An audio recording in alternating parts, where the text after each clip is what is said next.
देखिए श्रेया, एक चीज़ को लेके मैं भी थोड़ा स्केप्टिकल हूँ। इस प्राइस डैमेज को बहुत वेटेज दूं कि ना दूं, क्योंकि ये थिन वॉल्यूम्स के बीच में आ रहा है, पर प्राइस है तो उसका आपको वेटेज देनी पड़ेगी। बट यस, वो कहते हैं ना, मंथ एंड और ईयर एंड की सुस्ती, वो क्या बाजार पे हावी है।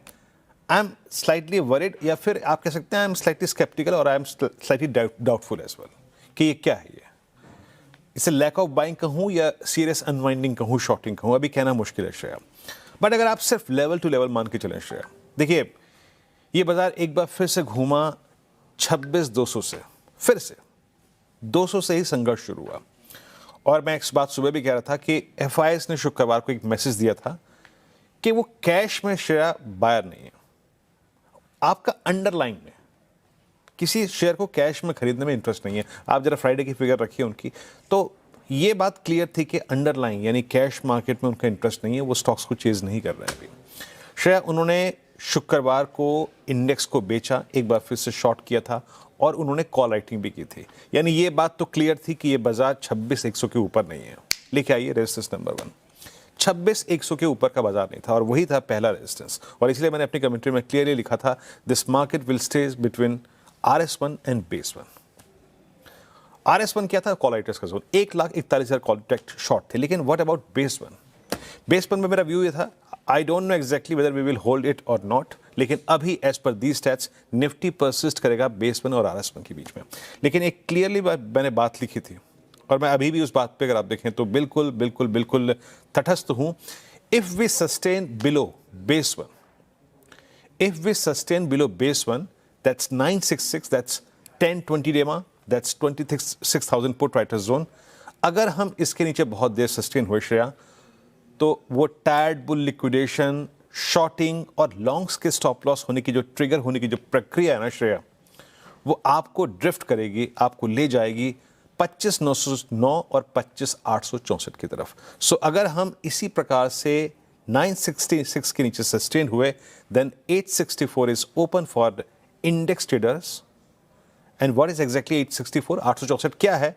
वो है आपका 50-day exponential average। और मैं इस बात को इसलिए कह रहा हूँ श्रेया, क्योंकि जो आपका दूसरा धड़ा है ना निफ्टी बैंक, वो अब 20 डेमा के नीचे डिसाइसिवली ट्रेड कर रहा है। ये प्रॉब्लम क्रिएट कर रहा है। और एक और चीज श्रेया, तीनों ही इंडिसेस, निफ्टी बिलो 20 डेमा, निफ्टी बैंक बिलो 20 डेमा, और एक और चीज 0.73% के लॉसेस के साथ निफ्टी आईटी श्रेया 19 नवंबर के बाद पहली बार निफ्टी आईटी हायर लेवल से रिट्रेस होके अब 20 डेमा को टेस्ट करता हुआ। यानी अगर ये थर्ड इंडेक्स निफ्टी आईटी भी अगर ये 38,250 की ट्रैजेक्टरी को वायलेट करके चला गया, देन एक साथ 3 इंडिसेस में कोलैप्स होगा या फिर 20 डेमा वायलेट हो रहा होगा।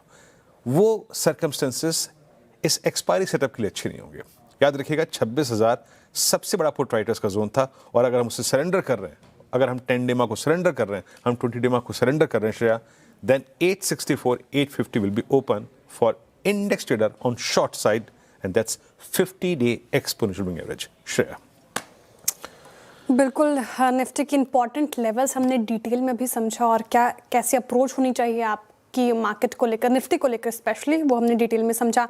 लेकिन बैंक निफ्टी कैसे बिहेव कर रहा है, ये भी 100 अंक नीचे है कारोबार करता हुआ। प्राइवेट बैंक, पीएसयू बैंक से कोई खासा साथ नहीं मिल पा रहा। वीरेंद्र जी, बैंक निफ्टी क्या रिलेटिवली निफ्टी से ठीक लग रहा है आपको फिलहाल, और क्या स्ट्रैटेजी यहाँ पर, कौन से लेवल्स इंपॉर्टेंट?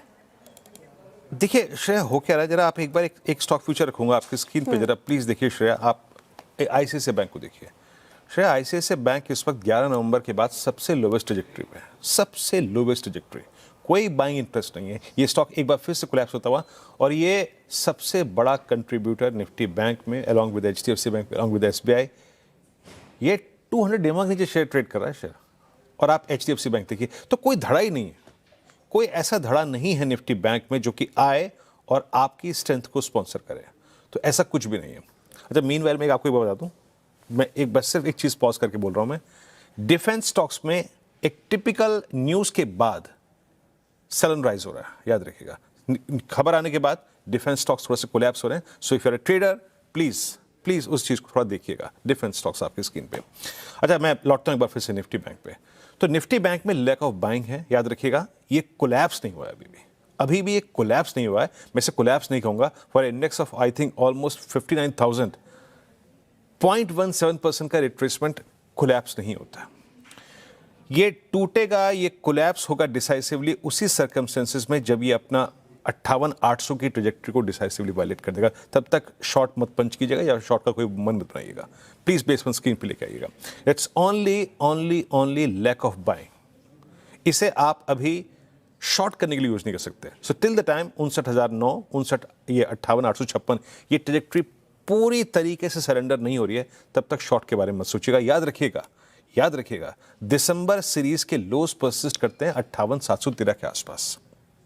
तो जब तक वो जोन नहीं टूटेगा, स्टॉप लॉसेस का ट्रिगर होना लॉन्ग्स के वो स्क्रीन पे नहीं आएगा, वो प्रेशर नहीं होगा। So avoid bank Nifty as of now, but completely Shreya इस इंडेक्स पर विनर एक ही रहा है और वो है 59,500 का कॉल राइटर।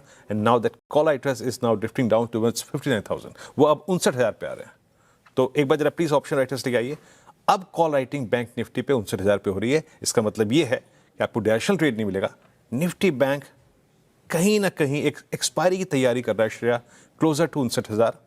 ये देखिए 30 लाख का आउटस्टैंडिंग हुआ है, जो कि इंडिकेट कर रहा है कि प्राइस निफ्टी बैंक का इसी प्राइस मतलब 59,000 के इर्द गिर्द ही रहेगा। तो फ्रैंकली स्पीकिंग निफ्टी बैंक पे कोई ट्रेड नहीं है, लेकिन निफ्टी शेयर फाइनली कहता हूं अगर 25,966 के नीचे सस्टेन कर रहा है, then 854 and 864 is open for Nifty, considering जहां पर 50 डेमा अलाइंड है निफ्टी का। श्रेया,